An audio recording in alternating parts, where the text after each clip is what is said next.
And so I began at a very early age, about 11 or 12, I began to try to seek validation in all the wrong places. Oh, yeah. At the bottom of bottles, at the bottom of a weed sack, hanging out with the older guys, because while I'm not going to tell you I came from a broken home, because my mom was a nurse, my dad was a police officer, so I had a pretty strict upbringing, but there was some craziness that was going on inside the crib.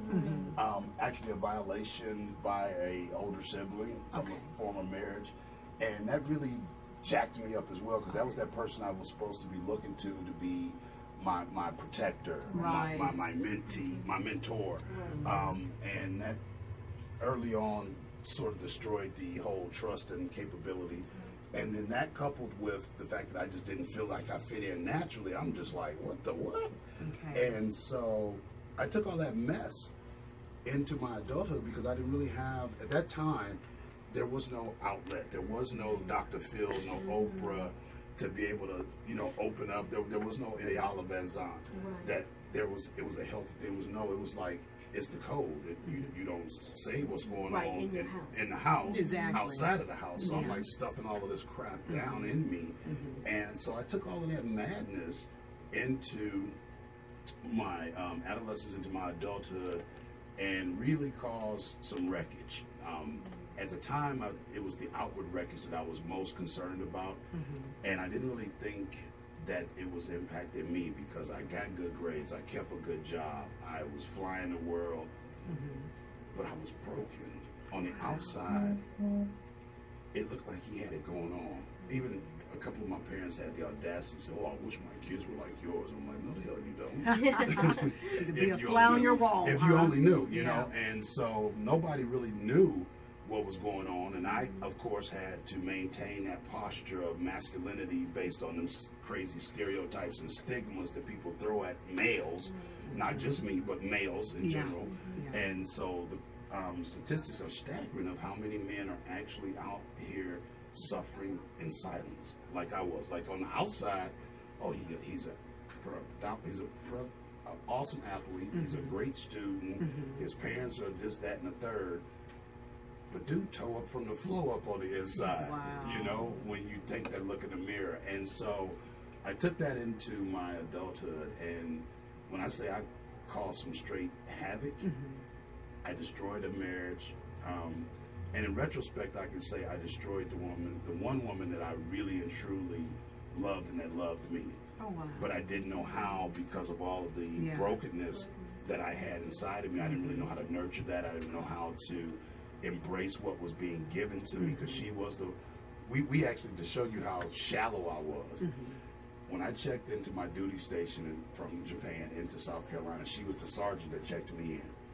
And so I'm in my dress uniform, mean fight machine. Had your swag on now. I got my swag on. And hold on, and on top of that, I had my little Louis Vuitton portfolio up under my back. So, you know, I could You were WIGO Suave.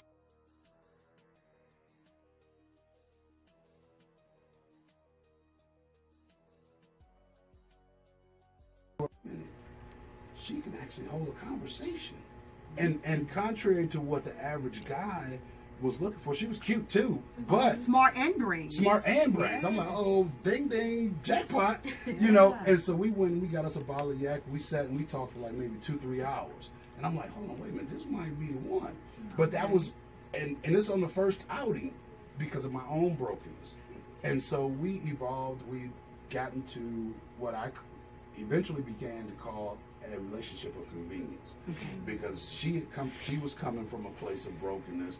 Because what I learned in retrospect, any woman that joined the Marine Corps, there's cause for pause in that. I mean, you got the Army, the Navy, the Air Force. Why you in the Marine Corps? The Marine Corps ain't even cool for guys. If you ain't part of the old boys club, you know. And so I was like, okay, but fast forward that, you know, we had 3 beautiful daughters, and I am like just amazed at how they withstood my chaos, her illness. Like my twins, who are now 20, never saw their mom healthy. Never. She was sick when she had them, and so that didn't help matters either because, again, I was broken and she needed me. Oh, I was yeah. there the first several years. We were together about 20 years. I was there the first several years and just trying to hang in there. But when you're subjected to a chronic illness, the people around you oftentimes suffer almost as much as the person with the illness because you're watching somebody you love that you can't do nothing to. And so that just further took me into that brokenness because I'm like, okay, I need some help. And I was very selfish but didn't know how to ask for the help.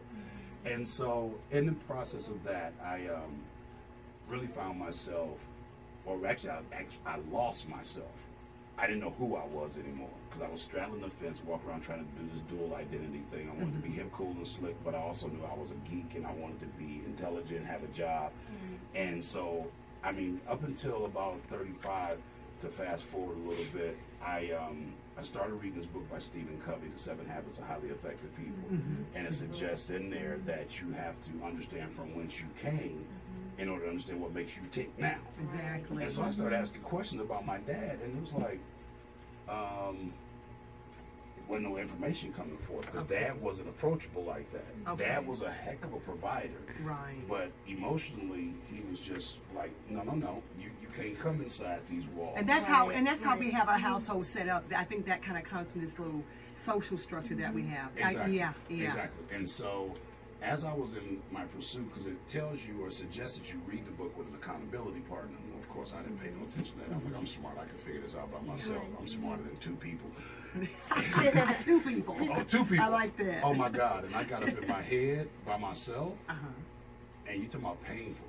Okay. That because as you try to practically apply the things that you're learning, and I just wasn't equipped to deal with those things. 'Cause I'm still broken. I'm still like this kid. Because what I come to realize once I got beyond my attempted suicide in Chicago, where I had pretty much said, you know what, enough of this is exhausting.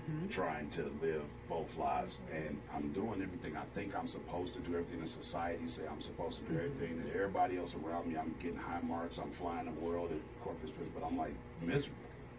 And so, in 2005, I decided, okay, well, I don't want to work no more.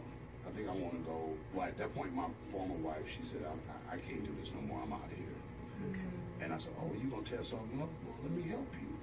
And I figured I could control crack cocaine, cocaine. And so I went, and I'm not proud of this by any means, but I literally went through about $300,000-$400,000 worth of 401k and whatever other cons I could pull up. In about an 18-month period. Wow. 18 months? 18 months. Totally tried to just take myself out of here. And he was like, he being the big fella said, nope, ain't letting you out. You're not getting off easy. You ain't getting off easy. No. I got something. I still got something left for you to do. Oh, yeah. And so, I was like, well, wait a minute. I done tried to commit suicide because I'm kind of smart and I remember, but I ain't in the pain. So I decided I'm gonna drink me have a gallon of antifreeze and I can just ease on out of here, right? Like, no, that ain't working. That ain't going down. I'm like, bro, really? This was surefire. I was in a forest preserve where couldn't nobody find in Chicago at the time, deep in the forest preserve, in some kind of way, while my former wife was pregnant with my twins. I attempted that, and I came back to the house, and my daughter at the time, my oldest daughter, she said, "Daddy, you look like Fred Flintstone." Because I was just that pale from the effects of the antifreeze that I had drinking. And it took them 27 hours of alcohol dialysis to bring me back. No. Literally 27 hours of straight alcohol dialysis to bring me back. And you would have thought I was done and would have gotten my act together, but I had not yet admitted to myself that I had an issue. I was still stuck on it's everybody else's fault. If only they would do, if perhaps this was, and so I was really and truly broken, and to kind of fast forward that you would have thought I'd have quit, but no. About 3 or 4 years later, when the wife finally decided she was going to leave, I decided I was going to go quit my job. And I was working for a little small company. Some of you might have heard, some of the Mbodyment radio listeners might have heard of, called IBM. Just a little small company. I think I've heard of this. Just a little small company. I've definitely heard of it. And I'm making a 6-figure salary, traveling the world at corporate expense, and I'm like, I don't want to do this. I'd rather go hang out in the trap in room or places of ill repute and just do all kind of weird, dumb stuff. And in the process of that, realizing that I'd actually lost myself, I'm like, how in the heck did I end up here? And so that went on, like I said, for about 18 months or so. And one day, the dope dealer said to me, I don't even want your money no more. Go get yourself together. I'm like, hold on, wait a minute. Oh, that's really bad. I'm like, now. hold on, wait a minute. What they do that? The dope man don't even want my money. You got the dope man having some conscious awakening. Right. Yes. You know, and I'm like, hold on, wait a minute, wait. And so I called my homeboy from Chicago, who is by far my absolute best friend on the planet, except my mom. And I would say that without reservation. I said, dude, I need some help. I need you to wire me some money so I can go get the help I need. No questions asked. He didn't know about all of the shenanigans that had gone on the prior 18 months, and we had talked. He just, without question, he sent it. I said, man, I got to go check myself into a rehab. He's like, okay, call me when you get settled. That was the end of it. Wow. He said it'll be there in 10, 15 minutes. That's amazing. You know, and by the grace of God, there was this place. I went to Grady Hospital, the 13th floor, the psych ward. That's how desperate I was to get some help at that point. And when I got there, they said, hey, there's this place around the corner called Trinity House, Big Bethel. And that was, as some of the recovering addicts say, that was the last house on the block.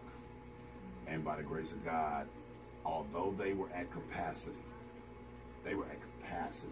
and the intake coordinator was about to come down and tell me they were full.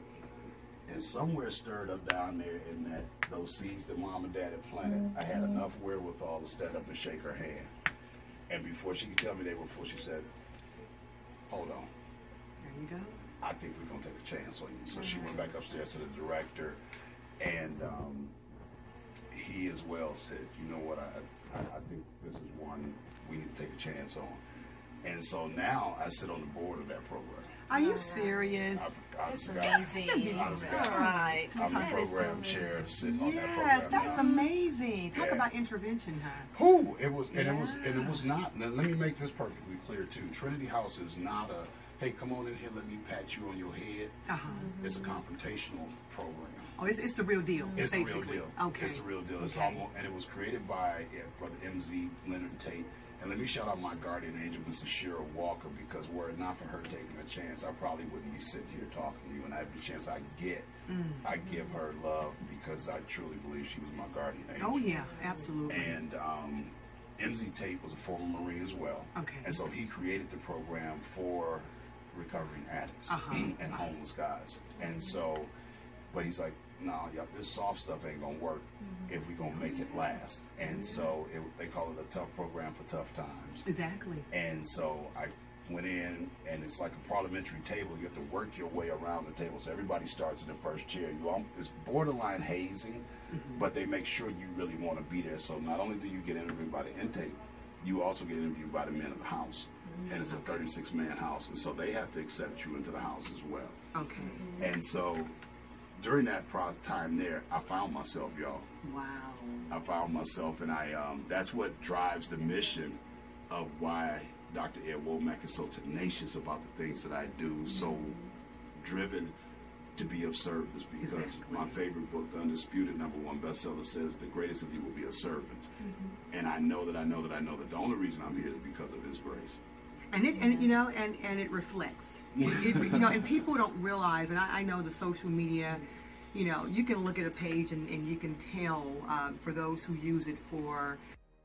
And so I began at a very early age, about 11 or 12, I began to try to seek validation in all the wrong places. Oh, yeah.